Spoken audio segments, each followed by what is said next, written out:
The dust never settled in Las Vegas, Nevada, and neither did the rumors about Amelia Grant, the woman who stepped off the afternoon stagecoach in the summer of 1882 with nothing but a worn carpetbag and eyes the color of storm clouds. Within 3 hours of her arrival, the livery stable caught fire. 2 horses bolted through the main street, injuring the baker's son, and a sudden windstorm tore half the shingles off the saloon roof. By sundown, every tongue in town wagged with the same verdict. She was cursed, marked by misfortune, and anyone fool enough to stand too close would burn right alongside her.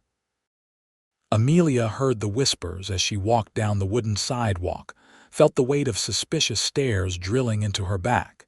She had heard it all before, in 3 different towns across 3 different territories. Bad luck followed her like a shadow at noon, or so people claimed.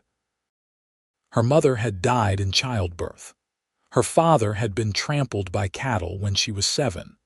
The family who took her in lost their farm to drought. The man who had proposed marriage broke his leg the day before the wedding and called it off, claiming God was sending him a message. She was 22 years old and had learned to carry loneliness like other women carried parasols, a constant companion against the harsh elements of life. The boarding house owner, a pinched-faced woman named Mrs. Holloway, quoted triple the normal rate for a room.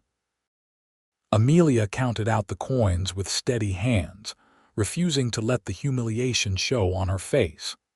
She had come to Las Vegas because she had nowhere else to go, because her last dollar stretched further in a town where the cost of living matched the desperation of its inhabitants. The silver mines in the nearby mountains drew men seeking fortune, and where men gathered, there was always need for someone who could sew, cook, or clean. She planned to offer all 3. That first night, she lay awake in the cramped room listening to the sounds of the town settling around her. Somewhere a piano played badly. Somewhere else, glass shattered and men shouted. The desert air carried the scent of sage and dust through her open window. And despite everything, despite the familiar ache of rejection and the knowledge that morning would bring more sideways glances and hasty crosses made by God-fearing folk, she felt something unexpected: hope. Maybe here, in this rough-edged town where everyone seemed to be running from something, she might finally find a place to belong. She was wrong about that, at least at first. The next morning, Amelia put on her best dress, a faded blue calico that had been mended so many times the original fabric was more memory than reality, and set out to find work. She tried the general store first, where the owner took one look at her and claimed he had no positions available, though she could see the dust thick on the shelves and the inventory scattered in disorganized piles. The restaurant owner heard her name and suddenly remembered he was closing down for renovations. The seamstress actually spat on the ground in front of her and slammed the door. By noon, the heat pressed down like a physical thing, and Amelia's hope had withered like desert flowers under the brutal Nevada sun. She sat on a bench outside the closed telegraph office, her head bowed, wondering if she had enough money for a stagecoach ticket to anywhere else, or if this was simply the end of the line. "You look like you could use some water." The voice was deep, warm as whiskey, and when Amelia looked up, she found herself staring at a man who seemed carved from the landscape itself. He was tall, broad-shouldered, with sun-darkened skin and dark hair that needed cutting. His eyes were an unusual shade of hazel, green and gold mixed together like river stones, and they looked at her with something she had not seen in a long time: kindness without calculation. "I'm fine, thank you," she said automatically, the words a reflex born from years of learning not to accept charity, not to let anyone get close enough to blame her when their luck turned sour. He smiled, a slow curve of his mouth that suggested he did not believe her but would not press. "Name's Harrison Roth. I run a ranch about 5 miles north of here. I was in town picking up supplies when I overheard you were looking for work." Amelia's throat tightened. "And you heard the rest too, I suppose?" "I heard a lot of foolish talk from a lot of foolish people," Harrison said, his voice taking on an edge. "I also heard you can sew, cook, and work harder than most men twice your size. I've got a ranch house that has not seen a woman's touch since my mother passed 2 years back, and I'm tired of eating my own cooking. If you want the job, it's yours." She stared at him, searching for the catch, for the ulterior motive, for the moment when he would reveal this was some cruel joke. But his eyes remained steady, honest, and something in her chest cracked open just a little. "You should know," she said carefully, "that people believe I bring bad luck. Wherever I go, misfortune follows. If you hire me, the town will say you're a fool, and if anything goes wrong, they'll blame me. They'll blame you for bringing me there." Harrison was quiet for a moment, and then he did something that changed the entire trajectory of Amelia's life. He looked directly at her with those river stone eyes and said, "Then bring it all to me." The words hung in the hot desert air between them, simple and profound. Amelia felt something shift inside her, like a door she had kept locked for years suddenly creaking open. "What?" she whispered. "Bring it all to me," he repeated, and this time he stepped closer, his presence solid and real. "All that bad luck everyone's so afraid of. All that misfortune. Bring it to my ranch, to my door, to me. I've been through worse than bad luck, Miss Grant, and I'm still standing. I could use the help, and you could use a place where people don't cross the street to avoid you. Seems like we might could help each other." Amelia's eyes stung with sudden, unexpected tears. She blinked them back fiercely. "You don't know what you're saying." "I know exactly what I'm saying. I'm saying I've got a bunkhouse that's empty and clean, and I'm saying I'll pay fair wages for fair work, and I'm saying I don't give a damn what the gossips in town think about anything.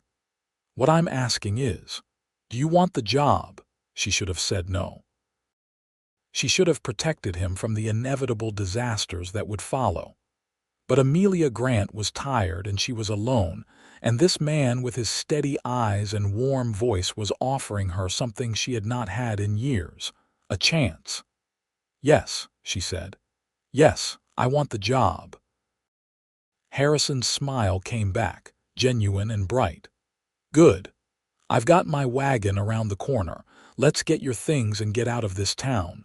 It's too hot to stand around talking when there's a breeze up at the ranch." The ride out of Las Vegas took them through scrubland dotted with Joshua trees and mesquite, the mountains rising purple and distant in every direction. Harrison kept up an easy conversation, pointing out landmarks, telling her about the ranch he had built from nothing over the past 5 years. His father had been a cavalry officer stationed at Fort Union before the war, and Harrison had grown up learning to ride and rope and survive in country that did not forgive weakness. When his parents died within months of each other, he had sold everything back east and come west to build something of his own. "It's not fancy," he warned as they crested a rise and the ranch came into view, "but it's solid." Solid was an understatement. The ranch house was a low, slung adobe structure with a covered porch and shuttered windows. Corrals stretched out behind it, and Amelia could see cattle grazing in the distance, dark shapes against the golden grass. There was a barn, a bunkhouse, a chicken coop, and a windmill turning lazily in the breeze. It was modest, but it was cared for, and it was beautiful in the way that functional things often are. "It's perfect," Amelia said honestly. Harrison helped her down from the wagon, his hands warm and calloused on her waist, and she felt that crack in her chest widen a little more. He showed her to the bunkhouse, which was indeed clean and empty, with a narrow bed, a small table, and a window that looked out toward the mountains. "You take today to settle in," he said. "Tomorrow we can talk about what needs doing. There's a well out back and the privy is behind the barn. I'll bring dinner over in a few hours." After he left, Amelia sat on the edge of the bed and looked around her new home. It was sparse, but it was hers, at least for now. For the first time in months, she let herself breathe fully, let herself imagine that maybe, just maybe, things could be different here. That first week at the ranch passed in a blur of work that was both exhausting and satisfying. Amelia threw herself into the tasks with the fervor of someone trying to prove her worth. Scrubbing floors that had not been properly cleaned in years, mending curtains and shirts, and the holes in the barn wall where winter winds had torn through. She cooked hearty meals of beans and beef and cornbread, and Harrison ate them with genuine appreciation, complimenting her cooking in ways that made her flush with pleasure. He was easy to work for and easier to be around. He did not hover or question, but he also did not ignore her. He would stop by midday to check if she needed anything, or to bring her a dipper of cool water from the well. In the evenings, after the work was done, he would sometimes sit on the porch and she would join him, and they would talk as the sun painted the desert in shades of orange and gold. She learned that he was 26, that he had served briefly as a scout for the army, that he loved this hard land with a passion that bordered on reverence. He had a dry sense of humor that caught her off guard and made her laugh in ways she had almost forgotten. And he never, not once, treated her like she was cursed or broken or anything other than exactly what she was. A woman who worked hard and deserved respect. On the 8th day, the bad luck found her again. Amelia woke to the sound of frantic mooing and Harrison's shouts. She dressed quickly and ran outside to find chaos. Half the cattle herd had broken through the fence in the night and scattered across the open range. The gate hung crooked on broken hinges, and Harrison was already saddling his horse, his face grim. "Stay here," he told her. "I'll round them up." "This is my fault," Amelia said, her voice hollow. "I should have checked the gate last night. I should have. The gate's been weak for months," Harrison interrupted. "I should have fixed it weeks ago. This is not on you, Amelia." But she could see it in his eyes, the moment of doubt, the fleeting thought that maybe the town had been right. It lasted only a second before he shook it off, but it was there, and it cut her deeper than any insult the townspeople had hurled. He rode out, and Amelia spent the day sick with worry, certain that this was the beginning of the end, that he would come back and tell her to pack her things, that she had brought her curse down on his head just like everyone said she would.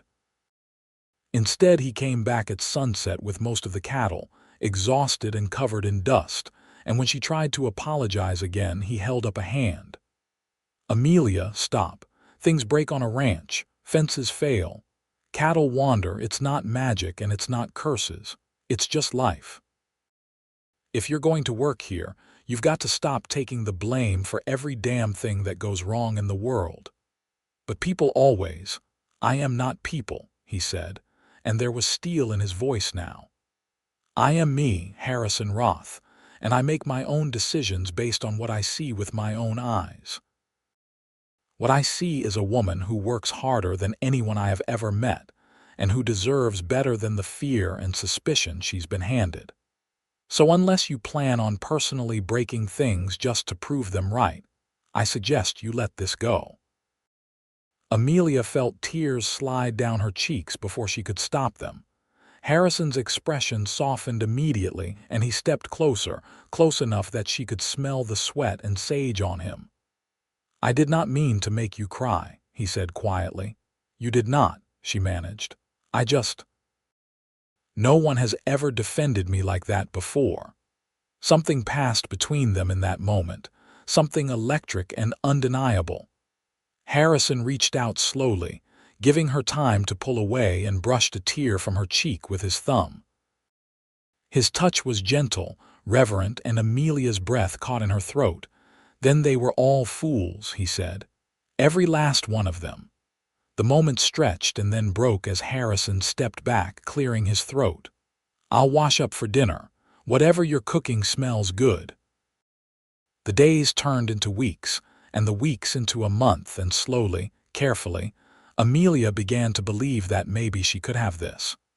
The work was hard but rewarding, the land was brutal but beautiful, and Harrison was. Harrison was everything she had never let herself hope for.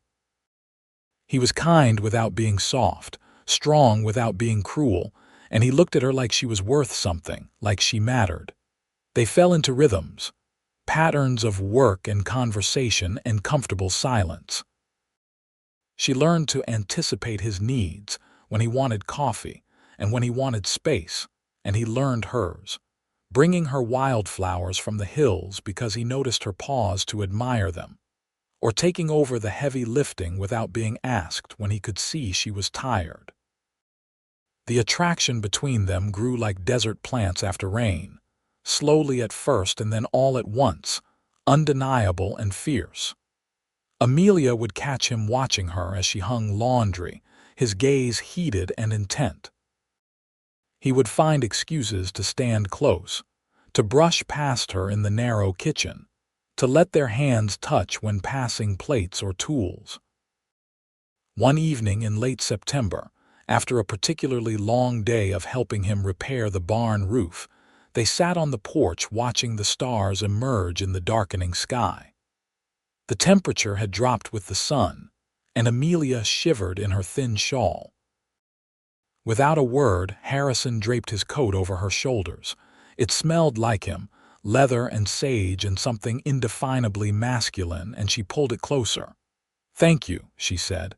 "You should have said you were cold. I did not want to complain." He turned to look at her, and in the twilight his eyes were dark and serious. "Amelia, you never complain about anything. Sometimes I wish you would. Sometimes I wish you would tell me what you are thinking, what you are feeling." Her heart hammered against her ribs. "What I am feeling?"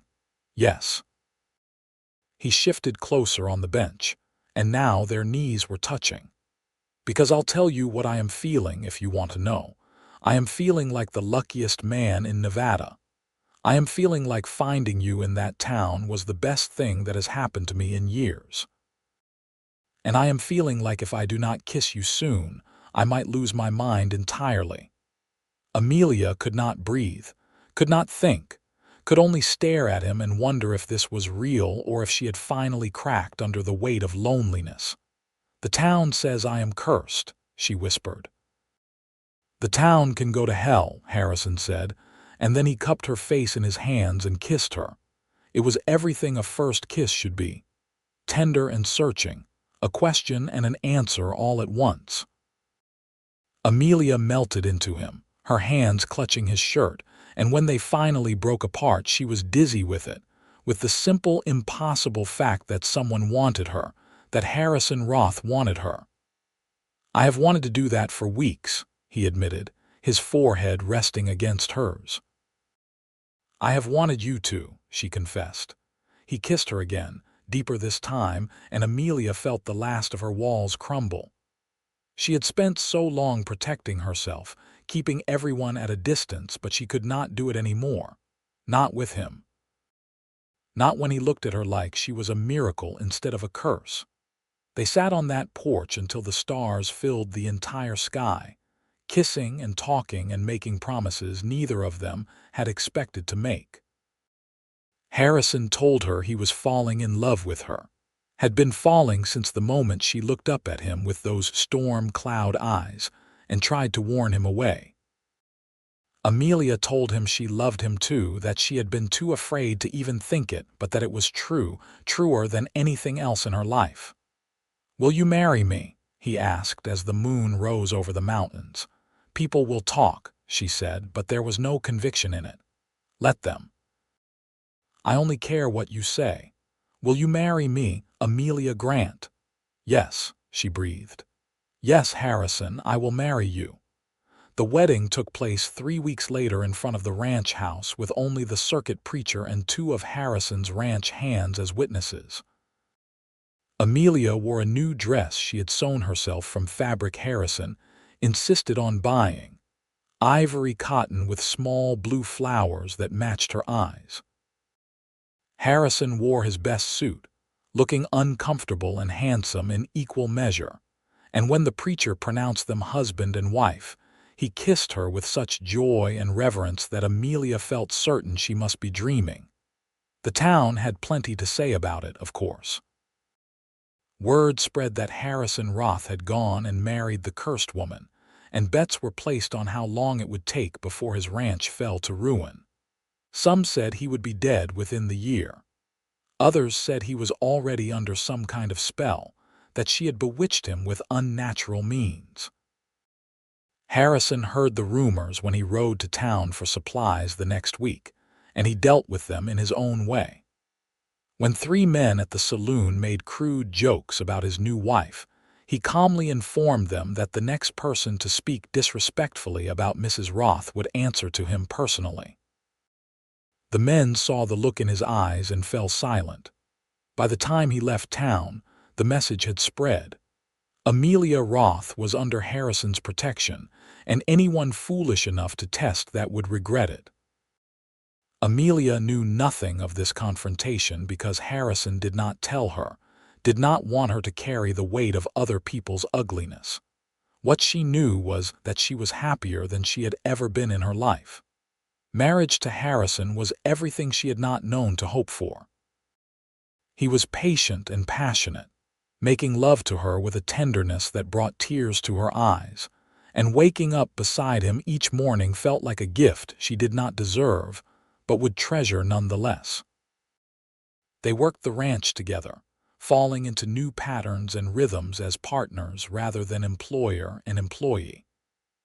Amelia proved to have a natural way with the horses, and Harrison taught her to ride properly, to read the weather in the shape of clouds and the behavior of animals.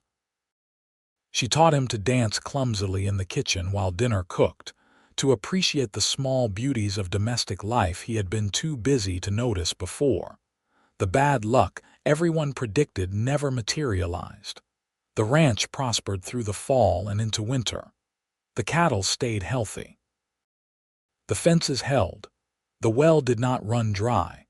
If anything, Harrison's fortune seemed to have improved since Amelia's arrival, a fact that confused the townspeople but delighted Harrison. "See," he would tell her, pulling her close, "you are my good luck charm, not a curse."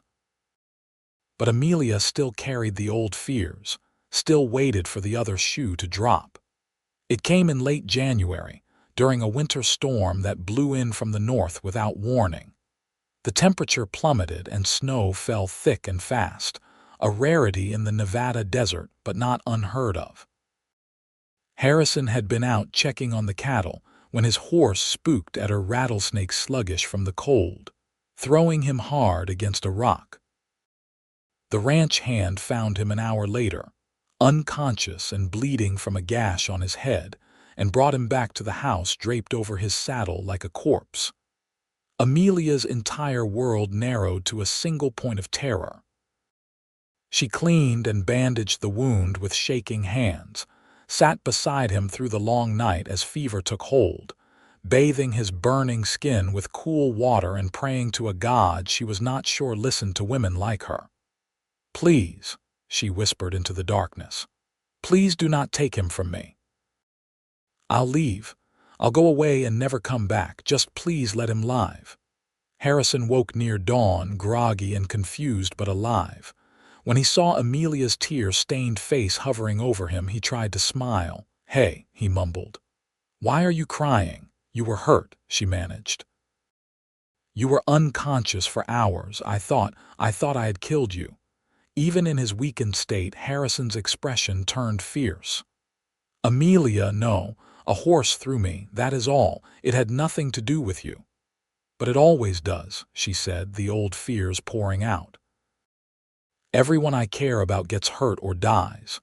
My parents, the family who took me in, my fiancé broke his leg, and now you. Maybe the town was right. Maybe I should leave before something worse happens. Harrison tried to sit up, winced, and grabbed her hand instead, holding it tight. Listen to me. I have been thrown from horses before you were born. I have been shot at, snake-bit, and caught in more than one winter storm. None of that is because of you. None of it. And if you try to leave me, that will be the only real misfortune I have suffered since I met you. Do you understand? But do you understand? He repeated more firmly. I love you, Amelia. You are my wife. You belong here with me, and I will be damned if I let you run off because you think you are protecting me. I am a grown man and I make my own choices. I choose you. Every single day I choose you. Amelia collapsed against his chest, sobbing with relief and love, and the slowly dawning realization that maybe, just maybe, he was right. Maybe the bad luck had never been hers at all. Maybe it had just been life, random and cruel and beautiful, and she had taken the blame because no one else would tell her differently. I love you too, she whispered against his skin. I love you so much it terrifies me. Good, he said, and she could hear the smile in his voice.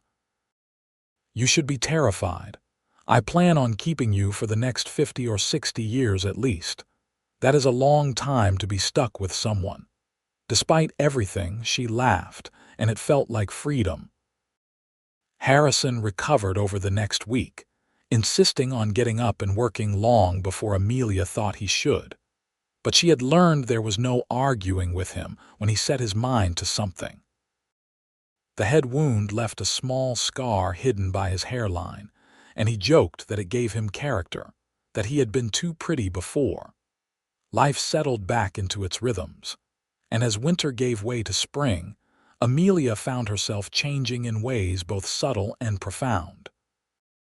She stopped flinching when things went wrong, stopped immediately blaming herself for every broken dish or spooked animal.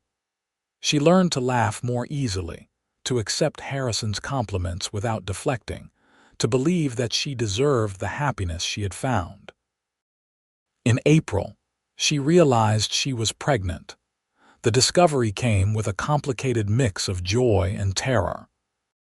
She wanted this child desperately, wanted to give Harrison the family he deserved, but the old fears whispered that she would somehow ruin this too, that her curse would extend to her baby, that she was foolish to think she could have something so precious.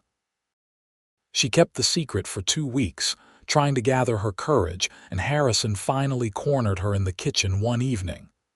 "What is wrong?" he asked bluntly. "You have been acting strange, and don't tell me it is nothing because I know you better than that now." Amelia took a deep breath. "I'm pregnant."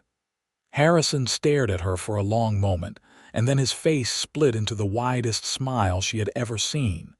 He whooped with joy, picked her up and spun her around despite her protests, and kissed her until she was breathless and laughing. "This is incredible," he said. "We are going to have a baby. Amelia, this is the best news I have ever heard." "You are not worried?" she asked hesitantly. "About the curse," he silenced her with another kiss. "There is no curse. There is only us and our ranch and now our baby, and we are going to be so happy, Amelia. I promise you." And for the first time in her life, Amelia believed it. The pregnancy progressed smoothly through the spring and summer. Amelia bloomed with health, her cheeks pink and her eyes bright, and Harrison treated her like she was made of spun glass. Constantly worried she was overexerting herself.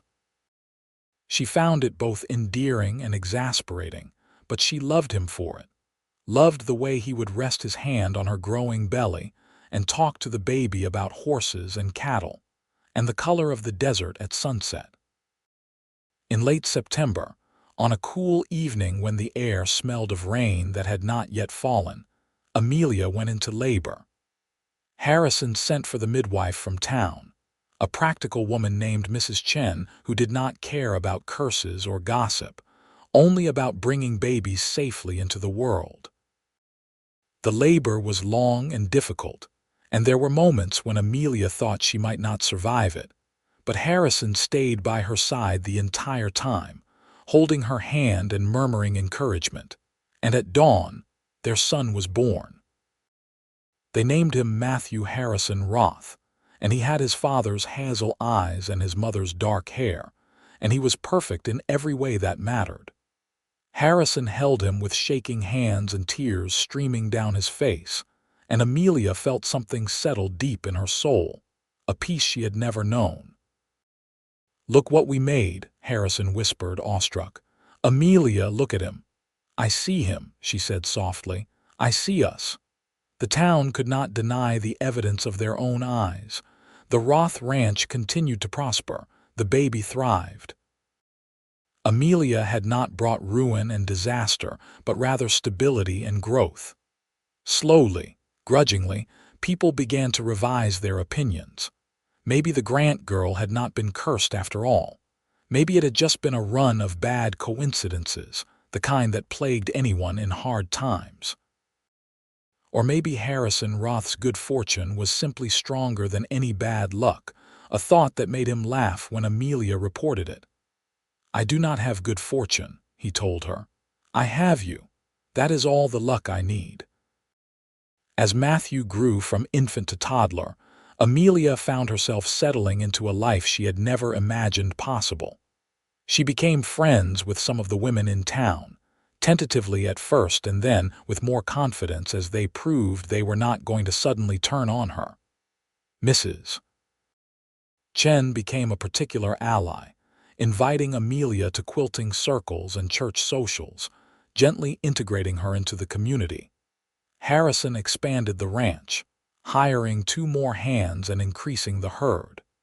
He consulted Amelia on every major decision, valuing her practical mind and steady judgment. They talked about buying the adjacent property, about building a bigger house, about having more children. "I want a whole house full of them," Harrison admitted one night as they lay in bed, Matthew asleep in his cradle nearby. 4 or 5 at least. 4 or 5. Amelia repeated, laughing softly. "You are ambitious." "I am greedy," he corrected, pulling her closer. "I want everything with you, every moment, every experience, every joy. I want to grow old on this ranch with you and watch our children grow up and have children of their own. I want it all, Amelia." "Then we will have it all," she promised, and kissed him. Their second child, a daughter they named Sarah Ann, was born 2 years later with none of the difficulty of Matthew's birth. She had Harrison's smile and Amelia's stubborn determination, and she ruled the household from the moment she arrived. Harrison was completely smitten, carrying her everywhere and letting her wrap him around her tiny finger. The ranch continued to grow and prosper. They built the bigger house they had dreamed of, adobe and wood with a wide porch and windows that caught the morning light. Amelia planted a garden, vegetables and flowers both, and it thrived under her careful tending. Harrison built a swing for the children and taught Matthew to ride on a gentle mare. On their 5th wedding anniversary, they took the children and rode out to the ridge where they could see the ranch spread below them, the house and barn and corrals, the cattle grazing peacefully, the whole life they had built together. "You remember when I first offered you this job?" Harrison asked, holding Sarah while Matthew sat importantly on his own horse beside them. "I remember thinking you were either very kind or very foolish," Amelia admitted. "I was both," he said, grinning. "Best decision I ever made, though. Do you know what I see when I look at you now?" "What?" "I see the woman who saved me from terrible cooking and a lonely life. I see the best mother our children could have asked for. I see my wife, my partner, my love. And I see proof that the only luck that matters is the kind you make for yourself by choosing the right person to stand beside." Amelia felt tears prick her eyes, the good kind, the kind that came from being so happy you could not contain it. "I see the same when I look at you. I see home." They sat on that ridge as the sun moved across the sky. their children playing nearby, and watched the life they had built together spread out below them in all its imperfect, beautiful reality. The town of Las Vegas continued on in the valley, growing and changing as towns did, but the Roth Ranch remained constant, a testament to what two people could build when they chose to believe in each other instead of fear. That evening, after the children were asleep and they sat on their porch watching the stars emerge, Harrison took Amelia's hand. "You ever miss it?" he asked. "The traveling, seeing new places?" "No," she said honestly. "I spent so many years running, trying to escape something that was never really there. I would rather stay right here with you, watching our children grow, building our life together. This is everything I never knew I wanted." "You are everything I always wanted," Harrison replied. "I just did not know it until you stepped off that stagecoach looking so fierce and scared at the same time." "I was terrified," she admitted. "Of the town, of the future, of myself. And then you said that ridiculous thing about bringing all the bad luck to you, and I thought you must be crazy." "I am crazy," he agreed cheerfully. "Crazy in love with my wife."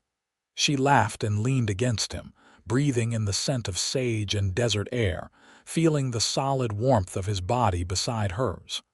The night was cool and clear, and somewhere in the distance a coyote called to its mate. Life was good. Life was more than good. It was everything. Their third child, another son they named Thomas, arrived 3 years later, followed by twin daughters, Emma and Claire, 2 years after that. The house that had seemed so spacious when they built, it became pleasantly crowded with the noise and chaos of 5 children, and Amelia thrived in the organized disorder of it all. Harrison hired more help for the ranch so he could spend more time with his family, and he became known throughout the territory as a fair boss and a devoted father. The children grew up hearing the story of how their parents met, of the town that said their mother was cursed and their father who said to bring it all to him. Matthew, as the eldest, appointed himself the family historian, insisting on hearing every detail and making sure his siblings knew that their mother was the bravest person in the world, and their father was the smartest for recognizing it. "Tell us about the first kiss," Sarah would demand, and Amelia would blush while Harrison grinned and recounted the evening on the porch when he finally could not resist anymore. "Tell us about the wedding," Thomas would ask, and they would describe the simple ceremony, just the two of them and the preacher and the mountains as witnesses. The twins, when they were old enough, wanted to know about their births, and Amelia told them about the long night when they arrived together, how Harrison had paced outside the bedroom door wearing a path in the floorboards, how he cried when he saw them both healthy and perfect. As the years passed, the story of Amelia's supposed curse faded into legend and then into joke. New people moved to Las Vegas who had never heard of the Grant girl who brought bad luck, and the old-timers who remembered were more likely to talk about how Harrison Roth had been smart enough to see past superstition to the woman beneath. The Roth Ranch became one of the most successful in the territory, and Amelia became known as a respected member of the community, someone people turned to for advice or help in times of trouble. On their 20th wedding anniversary, Harrison surprised Amelia with a trip, just the two of them, leaving the children with Mrs. Chen, who had become like family over the years. They rode out to the place where he had proposed, the porch long since replaced by the bigger house, but the spot still meaningful. 20 years, Harrison marveled. "It feels like yesterday and forever all at once." "I know what you mean," Amelia said. She was 42 now, with silver threading through her dark hair and fine lines around her eyes, but Harrison still looked at her the way he had that first day, like she was something precious. "You have any regrets?" he asked. "Not a single one," she said firmly. Everything that happened before led me to you. All the hard times, all the towns that turned me away, all of it brought me to Las Vegas and to that bench where I was sitting when you walked up and changed my life." "We changed each other's lives," Harrison corrected. "I was just existing before you. Working, surviving, but not really living. You taught me what it means to have a home, not just a house. What it means to have a partner, not just a wife. You taught me that the bravest thing you can do is trust someone with your heart, even when the world tells you not to." Amelia kissed him, soft and sweet, and then deeper, and they made love under the stars like young people, like the 22 and 26-year-olds they had been when they met, passion undimmed by time or familiarity. "Here is to 20 more," Harrison whispered against her skin. "And 20 more after that," Amelia agreed. They returned to the ranch to find controlled chaos, the children having decided to make dinner themselves with mixed results. The kitchen was a disaster, but everyone was fed and happy, and as Harrison surveyed the scene, he started laughing, deep belly laughs that set everyone else off. "This is perfection," he declared. "Absolute perfection." And Amelia, looking at her husband and her children and the home they had built together, could only agree. The years continued to roll by like the seasons, each one bringing its own joys and challenges. Matthew grew into a young man who loved the ranch as much as his father did and took on more responsibilities. Sarah proved to have a gift for business, helping her mother manage the household accounts and suggesting improvements that increased their profits. Thomas was quieter, bookish, dreaming of becoming a lawyer. The twins were wild and fearless, riding like they were born in the saddle. Amelia and Harrison aged gracefully together, their love deepening with each passing year rather than fading. They still sat on the porch in the evenings when the work was done, still talked about everything and nothing, still looked at each other with the same wonder and affection that had marked their early days. When Matthew announced he was getting married to a girl from town, a sweet-natured rancher's daughter named Mary, Amelia helped plan the wedding and cried happy tears as she watched her son pledge his life to someone else. Sarah followed a few years later, marrying a banker she had met during a business trip to Carson City. Thomas went off to university and came back engaged to a woman he had met there, a professor's daughter with progressive ideas and a quick wit. The twins showed no interest in settling down anytime soon, too busy working the ranch and racing their horses, and generally causing their parents equal amounts of pride and exasperation.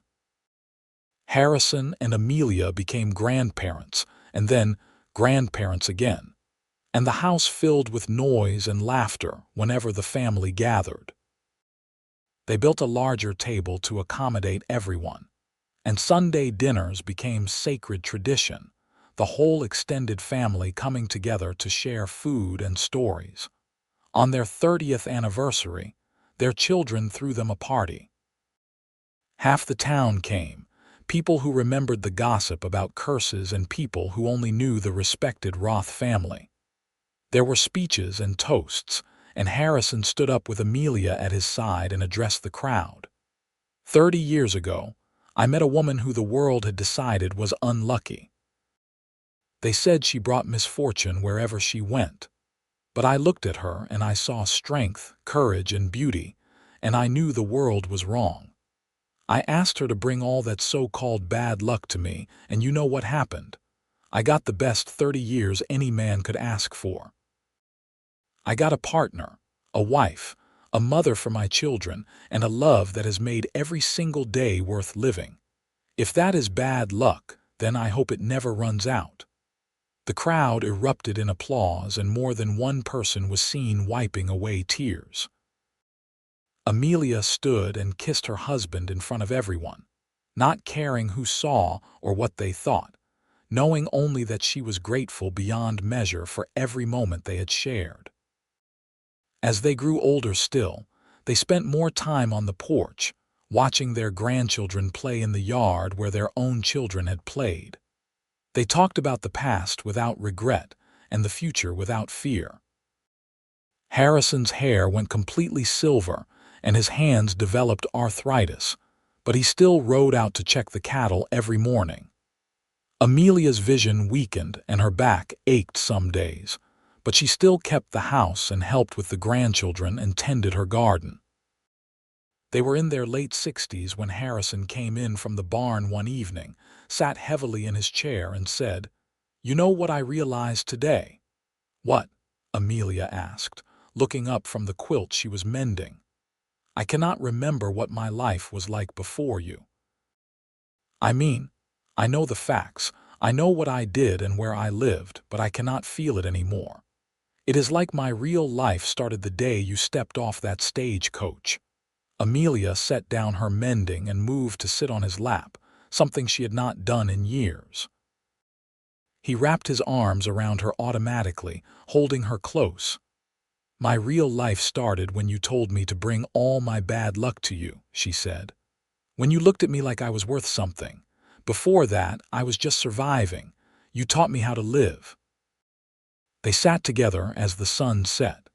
Two people who had chosen each other against all odds and never once regretted it, who had built a life and a family and a legacy that would outlast them both. When Harrison died at 72, peacefully in his sleep after a good day working the ranch he loved, Amelia mourned him with the depths of her soul but not with regret. They had been given 48 years together, far more than either had dared hope for that first day in Las Vegas. The funeral drew people from across the territory, all of them with stories of Harrison's kindness, his fairness, his devotion to his family. Amelia stood at the graveside with her children and grandchildren surrounding her, and she told him one last time that she loved him, that he had been her greatest fortune, that she would see him again when her own time came. She lived another 8 years, those years spent watching her grandchildren grow and welcoming great-grandchildren, passing on family stories and teaching anyone who would listen that curses were just fear dressed up as fate, and that the bravest thing you could do was trust someone when they offered you their hand. On a spring morning much like the one when Matthew had been born, Amelia passed quietly in her sleep, a smile on her face and her hand resting on the quilt Harrison had bought her for their 10th anniversary. Her children found her that way and knew she had gone to find him, to continue the love story that had begun in a dusty Nevada town so many years before. They buried her beside Harrison on the ridge overlooking the ranch, and at the funeral, Matthew stood before the gathered crowd and told the story one last time, the story of the town that said she brought bad luck and the cowboy who said to bring it all to him, and how that moment of faith and love had created a family, a home, and a legacy that would endure for generations. The Roth Ranch continued on, passed down through the family, and every generation heard the story of their great-great-grandparents, of Amelia who believed she was cursed and Harrison who knew better, of how love could triumph over fear, and how sometimes the bravest thing you could do was offer your heart to someone the world had given up on. And in Las Vegas, Nevada, where it all began, where a woman once sat on a bench wondering if she had finally run out of road, and a man offered her not just a job but a future, people still sometimes told the story of the Roths, of how real love looked, of how fortune favored not the fearful but the faithful, and of how the greatest luck of all was finding someone brave enough to face the storms of life beside you, come what may.